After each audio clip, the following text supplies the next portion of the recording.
Долгое время моя подруга Маша рассказывала про свою бабушку, называя ее то ведьмой, то колдуньей. И самое главное, что и она, и семья в это верили и очень боялись бабушку. Даже мы к ней без особой нужды не заходили в гости.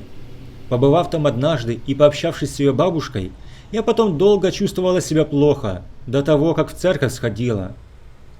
И как-то случилось, что бабушка уехала на целых 2 месяца. И вроде бы все должны были вздохнуть спокойно, но, увы, перед отъездом бабушка сказала, что будет приходить к ним и проверять, как они тут без нее, не собрались ли выжить из дому. Надо сказать, что это была весьма склочная и злая старушка. Естественно, все напряглись, но общим семейным советом решили, что бояться не стоит. Ну как старушка сможет проверять их, если будет находиться в Сочи, а они в Москве? На том и успокоились. И как-то раз я и еще 2 девочки пришли к Маше с ночевкой домой. Решили этакий девичник устроить с битвой подушками, страшилками, тортиком, все как надо.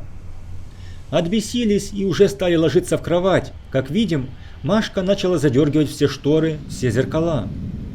На наш вопрос «Зачем?», она ответила, что боится бабушку. Выяснилось, что с тех пор, как она уехала, по ночам у них в доме раздается стук в окна. Никто из людей постучать в окно не мог, они живут на 14 этаже. Стук птиц в окно звучит иначе, чем стук кулаком. Слышится стук в зеркала, словно с той стороны, по стенам, в двери. Ясно было, что стучит бабушка, другого варианта не было. Девчонки сначала не поверили, а я напряглась. Ну, думаю, может, Машкино воображение играет. Лежим все в одной кровати.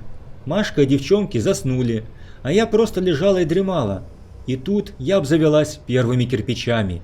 Меня буквально подбросило на кровати, когда я услышала отчетливый стук в окно. Несколько раз подряд. Как я не заорала, не помню. Трясущимися руками растолкала Машку и девочек. Рассказала про стук. По лицу Машки вижу, что готова уже рыдать. Девочки же не верили до тех пор, пока стук не раздался в дверь шкафа. Такой же, словно человек стучит.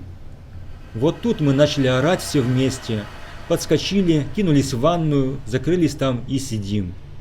А стук продолжается и в дверь ванной, и внутри квартиры. Как мы пережили ночь, я не знаю. Наутро мы пулей вылетели оттуда. Я звала Машку к себе.